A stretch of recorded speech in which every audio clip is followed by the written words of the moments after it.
Hello children, good morning. आज हम हिंदी में हमारी पाठ्य पुस्तक एकांकी संचय से एकांकी नंबर 3 यानी एक्ट 3 मातृभूमि का मान शीर्षक एकांकी के बारे में पढ़ेंगे। इस एकांकी के एकांकीकार हैं हरिकृष्ण प्रेमी, जिसका परिचय इस प्रकार है। इनका जन्म मध्य प्रदेश के गुन्ना शहर में सन 1908 ईस्वी में हुआ था। ये लोकप्रिय और सफल नाटककार हैं, जिन्होंने अपने साहित्यिक जीवन की शुरुआत एक पत्रकार के रूप में की थी। बंधन, छाया, ममता, पाताल विजय, रक्षाबंधन, शिवा साधना, प्रतिशोध, आहुति, विषपान आदि इनके प्रमुख नाटक हैं। इनकी एकांकियों में प्रमुख हैं बेड़ियां, बादलों के पार, वाणी मंदिर, नया समाज, मातृभूमि का मान, निष्ठुर न्याय आदि। बच्चों, मातृभूमि की रक्षा के लिए क्या क्या बलिदान नहीं करना पड़ता है और उसके मान के लिए मित्र शत्रु कैसे सब एक सूत्र में बंध कर स्वदेश प्रेम की भावना को जीवित रखते हैं, यह सीख और प्रेरणा हमें इस एकांकी से मिल रही है। इन्होंने अपनी रचनाओं में मानवीय प्रेम, देशभक्ति, राष्ट्रीयता, वीरता, साहस, पराक्रम जैसे मानवीय मूल्यों का स्थान दिया है। सन 1974 में इनका निधन हो गया। इस एकांकी के पात्रों का परिचय इस प्रकार है। राव हेमू बूंदी का शासक, अभय सिंह मेवाड़ का सेनापति, महाराणा लाखा मेवाड़ का शासक, बीर सिंह मेवाड़ की सेना का एक सिपाही जो बूंदी का रहने वाला था, चारनी तथा बीर सिंह के साथी। बच्चों, ये चारनी कौन थी? ये चारनी राजमहल की एक पुरोहिताइन थी, जो गा गा कर अपना संदेश सुनाया करती थी और राजा का सलाहकार भी देती थी। राजा को सलाह देकर काम करवाती थी। तो बच्चों, आइए हम अब इस एकांकी का संक्षिप्त सारांश, एकांकी की सार्थकता एवं इस कहानी के उद्देश्य की चर्चा करेंगे। मातृभूमि का मान शीर्षक एकांकी हरिकृष्ण प्रेमी द्वारा लिखी गई एक प्रसिद्ध एकांकी है और ऐतिहासिक है, जो देश प्रेम तथा देशभक्ति पर आधारित है। इस एकांकी में हाड़ा राजपूत वीर सिंह तथा उसके साथियों के बलिदान का चित्रण किया गया है।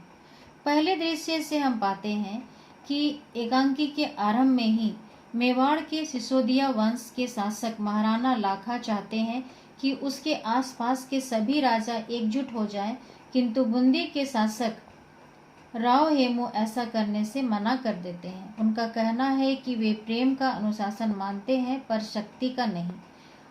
उसके लिए वे युद्ध करने के लिए भी तैयार हो जाते हैं। राव हेमू एक बार महाराणा लाखा को पराजित कर चुके हैं। अपनी मातृभूमि बूंदी के नकली दुर्ग की रक्षा को बूंदी के मान सम्मान और स्वाभिमान से जोड़कर सिपाही बीर सिंह ने जिस तरह अपना बलिदान दिया, वह देश प्रेम की पराकाष्ठा है। राव हेमू, महाराणा लाखा और बीर सिंह आदि सभी के चरित्र ने हमें जन्मभूमि का मान करना सिखाया है तथा यह संदेश दिया है कि सभी राजपूत अपने देश, जाति और वंश की रक्षा के लिए बलिदान करने वाले सैनिक बने। इस प्रकार बीर सिंह तथा उसके साथियों के बलिदान से सभी राजपूतों को एकजुट होकर रहने का संदेश दिया गया है। इस पाठ की सार्थकता क्या है? प्रस्तुत एकांकी का शीर्षक मातृभूमि का मान पूर्णतः सार्थक एवं उचित है। इस एकांकी के माध्यम से राजस्थान, जो सदा से ही वीरता और पराक्रम का गढ़ रहा है, बूंदी के वीर हाड़ा वंश का वर्णन किया गया है। एकांकी में दिखाया गया है कि बूंदी का शासक राव हेमू मेवाड़ शासक महाराणा लाखा की अधीनता स्वीकार करने से इनकार कर देते हैं, तब महाराणा उनके हराने और बूंदी पर मेवाड़ का झंडा फहराने की कसम खा लेते हैं।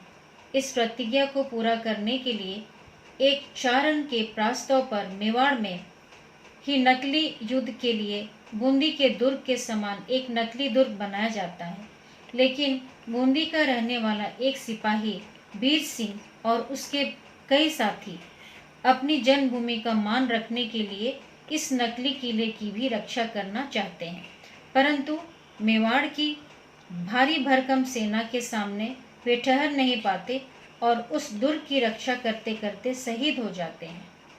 मर कर भी वीर सिंह तथा उसके साथी अमर हो जाते हैं, क्योंकि वे मेवाड़ के सैनिक होते हुए भी उन्होंने बूंदी अर्थात अपनी मातृभूमि का मान के सम्मान पर आंच नहीं आने दिया है। इस एकांकी का प्रमुख उद्देश्य मातृभूमि के प्रति प्रेम को दिखाना है। राजपूतों की वीरता, शौर्य, पराक्रम के साथ साथ उनकी आन बान और शान का प्रस्तुतिकरण भी प्रस्तुत एकांकी का मुख्य उद्देश्य ही है।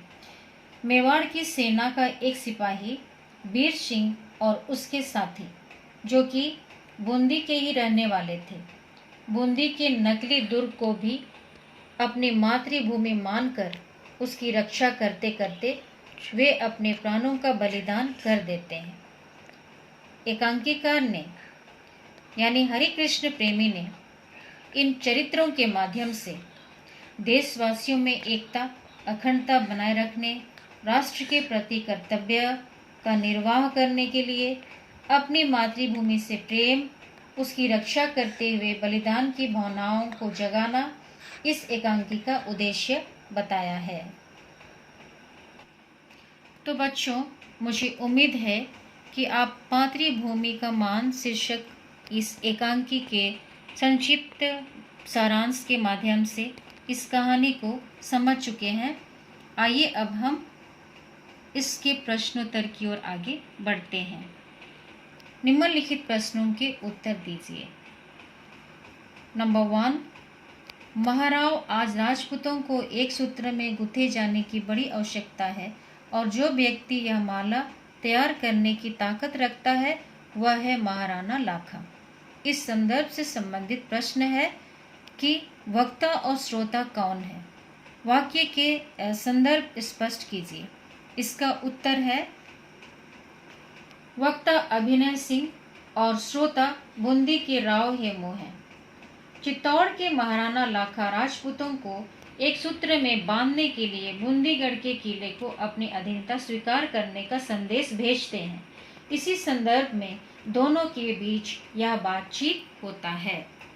नंबर, राणा लाखा बूंदी को मेवाड़ के अधीन क्यों करना चाहते थे? उत्तर है महाराणा लाखा का यह मंतव्य था कि सभी हड़ा राजपूत अपनी शक्ति का उपयोग आपस में लड़ने के नाम पर किया करते हैं। उनकी यह शक्ति एक व्यक्ति के अधीन आ जाने पर वे आपसी लड़ाई बंद करके विदेशी शक्ति का सामना करने में समर्थ हो सकेंगे, जिससे चित्तौड़ एक शक्तिशाली केंद्र बन जाएगा। नंबर ग, वक्ता ने महाराणा लाखा के संबंध में क्या कहा है? वक्ता अर्थात अभय सिंह ने बूंदी के राव हेमू से मेवाड़ के महाराणा लाखा के संबंध में बताते हुए यह कहा है कि एकमात्र महाराणा लाखा ही वह राजपूत शासक है जो सभी राजपूत भाइयों को एक सूत्र में बांधकर भारत में एकता कायम कर सकते हैं। घ नंबर, राव हेमू के अनुसार हाड़ा वंश किस प्रकार का अनुशासन मान सकते हैं? उत्तर है राव हेमू के अनुसार हाड़ा वंश प्रेम का अनुशासन मानने को तैयार है, शक्ति का नहीं।